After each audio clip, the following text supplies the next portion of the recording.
بسم اللہ الرحمن الرحیم۔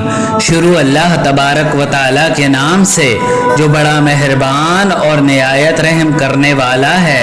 پیارے دوستو، آج کی اس ویڈیو میں ہم آپ کو بتائیں گے کہ خانہ کعبہ کو کون اور کب گرائے گا، اور خانہ کعبہ کے ٹکڑے ٹکڑے کر کے کون سمندر میں ڈالے گا۔ یہ قیامت کی نشانیوں میں سے ایک نشانی ہے کہ قرب قیامت خانہ کعبہ کو گرا دیا جائے گا اور اس کے ٹکڑے ٹکڑے کر کے سمندر میں ڈال دیے جائیں گے۔ اور ساتھ ہی آپ کو یہ بھی بتائیں گے کہ جب ابراہہ نے خانہ کعبہ کو گرانے کی کوشش کی تھی تو اس کا کیا انجام ہوا تھا۔ پیارے دوستو، اس منفرد اور ایمان افروز واقعے کو سننے کے لیے آپ سے گزارش ہے کہ اس ویڈیو کو آخر تک ضرور دیکھیے گا۔ پیارے دوستو، رسول خدا صلی اللہ علیہ وآلہ وسلم کی پیدائش سے صرف 55 دن پہلے یمن کا بادشاہ ابراہہ ہاتھیوں کی فوج لے کر بیت اللہ کو مسمار کرنے کے لیے مکہ پر حملہ آور ہوا تھا۔ اس کی وجہ یہ تھی کہ ابراہہ نے یمن کے دارالسلطنت سینا میں ایک بہت ہی شاندار اور عالیشان گرجا گھر بنایا تھا، اور یہ کوشش کرنے لگا کہ عرب کے لوگ بجائے خانہ کعبہ کے یمن آ کر اس کے گرجا گھر کا حج کیا کریں۔ لہٰذا جب مکہ والوں کو یہ معلوم ہوا تو قبیلہ کنانہ کا ایک شخص غیظ و غضب میں آ کر یمن گیا اور وہاں کے گرجا گھر میں پیشاب کر کے اس کو گندا کر دیا۔ اور جب ابراہہ کو اس بات کا پتہ چلا تو وہ آپے سے باہر ہو گیا اور خانہ کعبہ کو مسمار کرنے کے لیے ہاتھیوں کی فوج لے کر مکہ پر حملہ کر دیا۔ ابراہہ کی فوج کے اگلے دستے نے مکہ والوں کے تمام اونٹوں اور دوسرے مویشیوں کو چھین لیا، اور ان اونٹوں میں 200 یا 400 اونٹ حضرت عبد المطلب کے بھی تھے۔ لہذا حضرت عبد المطلب کو اس واقعے سے بڑا دکھ ہوا، اس لیے آپ اس معاملے میں گفتگو کرنے کے لیے اس کے لشکر میں تشریف لے گئے۔ پیارے دوستو، جب ابراہہ کو معلوم ہوا کہ قریش کا سردار اس سے ملاقات کرنے کے لیے آیا ہے تو اس نے آپ کو اپنے خیمے میں بلا لیا، اور جب ابراہہ نے حضرت عبد المطلب کو دیکھا کہ بلند قامت، روبدار اور نہایت حسین و جمیل آدمی جن کی پیشانی پہ نور نبوت کا جاؤ جلال چمک رہا ہے، لہٰذا آپ کو دیکھتے ہی ابراہہ مرعوب ہو گیا اور بے اختیار آپ کی تعظیم کے لیے اٹھ کھڑا ہوا اور آپ کو اپنے برابر بٹھا کر آپ کے آنے کی وجہ پوچھنے لگا۔ تو حضرت عبد المطلب نے کہا کہ ہمارے اونٹ اور بکریاں وغیرہ جو تمہارے سپاہی لے کر آئے ہیں، تم ہمارے تمام مویشیوں کو واپس کر دو۔ یہ سن کر ابراہہ نے کہا کہ میں تو یہ سمجھتا تھا کہ آپ بہت ہی حوصلہ مند اور شاندار آدمی ہیں، مگر مجھ سے آپ نے اپنے اونٹوں کا سوال کر کے میری نظروں میں اپنا وقار کم کر لیا ہے۔ اونٹ اور بکریوں کی حیثیت ہی کیا ہے؟ میں تو آپ کے کعبہ کو مسمار کرنے کے لیے آیا ہوں۔ لہٰذا حضرت عبد المطلب نے کہا کہ مجھے تو اپنے اونٹوں سے مطلب ہے، کعبہ میرا گھر نہیں بلکہ وہ خدا کا گھر ہے، اور وہ خود اپنے گھر کو بچائے گا۔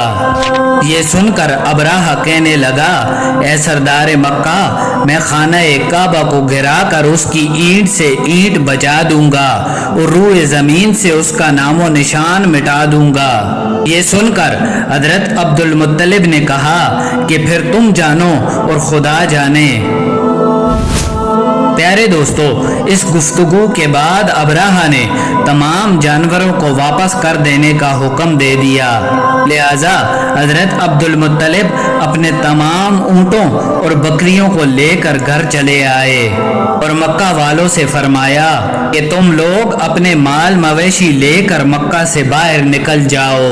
مکہ والوں کو یہ ہدایت کر کے اپنے خاندان کے چند آدمیوں کو ساتھ لے کر خانہ کعبہ میں آئے اور کعبہ کے دروازے کو پکڑ کر بارگاہ الہی میں رو کر دعا کرنے لگے، اور فرمانے لگے اے رب العالمین بے شک ہر شخص اپنے اپنے گھر کی حفاظت کرتا ہے، لہٰذا تو بھی اپنے گھر کی حفاظت فرما۔ دعا مانگنے کے بعد حضرت عبد المطلب اپنے خاندان والوں کو ساتھ لے کر پہاڑ کی چوٹی پر چڑھ گئے اور خدا کی قدرت کا جلوہ دیکھنے لگے۔ میرے دوستو، اگلی صبح جب ابرہہ اپنے لشکر اور ہاتھیوں کے ساتھ آگے بڑھا تو اچانک اللہ تبارک و تعالیٰ کا قہر ابابیلوں کی شکل میں نمودار ہوا، جن کی چونچوں اور پنجوں میں تین تین کنکریاں تھیں۔ سمندر کی جانب سے حرم کعبہ کی طرف آنے لگے۔ ابابیلوں کے اس لشکر نے ابرہہ کی فوج پر ایسے کنکریاں پھینکی کہ آنن فانن ابرہہ کا لشکر اور ہاتھی چھلنی چھلنی ہو گئے۔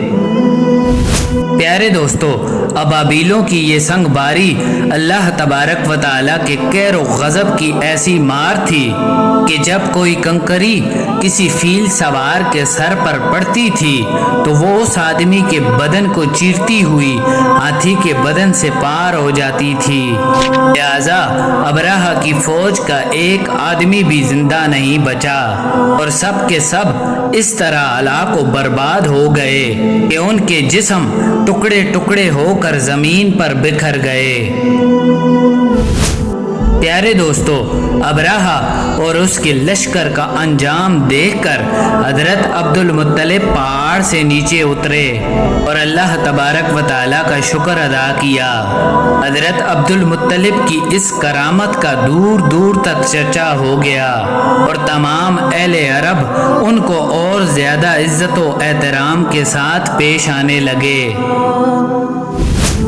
پیارے دوستو، اب آپ کو اس واقعے کے بارے میں بتاتے ہیں جو قیامت کے نزدیک پیش آئے گا اور جس کے بارے میں ہمارے نبی صلی اللہ علیہ وآلہ وسلم نے فرمایا تھا، اور اللہ تبارک و تعالیٰ کا آپ صلی اللہ علیہ وآلہ وسلم پر خاص کرم یہ ہے کہ آپ صلی اللہ علیہ وآلہ وسلم کو اللہ تبارک و تعالیٰ نے تمام علوم عطا فرمائے جن کا تصور ہمارا انسانی ذہن کبھی نہیں کر سکتا، اور جو بات ہمارے نبی صلی اللہ علیہ وآلہ وسلم نے فرما دی وہ پوری ہو کر رہے گی، اور یہ بات سچ ہے کہ ہم رسول خدا صلی اللہ علیہ وآلہ وسلم کے علم کے بارے میں اندازہ نہیں لگا سکتے۔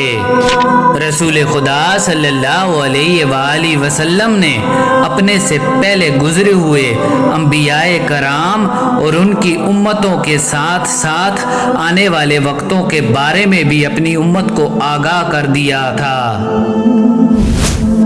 پیارے دوستو، محدثین اور مفسرین کا کہنا ہے کہ جب قیامت قریب آنے والی ہوگی تو خانہ کعبہ کو گرائے جانے کا واقعہ پیش آئے گا۔ خانہ کعبہ اللہ تبارک و تعالیٰ کی نشانیوں میں سے ایک عظیم نشانی ہے۔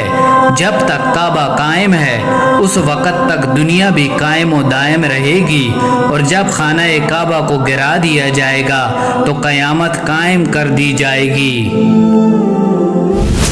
پیارے دوستو، قرب قیامت ایک بدبخت حبشی خانہ کعبہ کو گرا دے گا۔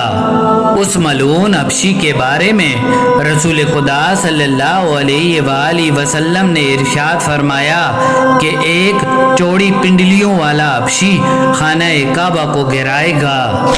بخاری شریف کی ایک حدیث کے مطابق رسول خدا صلی اللہ علیہ وآلہ وسلم نے فرمایا کہ گویا میں اس حبشی کو دیکھ رہا ہوں، وہ سیاہ رنگ اور چوڑی ٹانگوں والا ہے اور کعبہ کے پتھر اور اینٹوں کو اکھاڑ اکھاڑ کر پھینک رہا ہے۔ پیارے دوستو، امید ہے ہماری آج کی یہ ویڈیو آپ کو ضرور پسند آئی ہوگی۔ ملتے ہیں ایک نئی ویڈیو کے ساتھ۔ اللہ نگہبان۔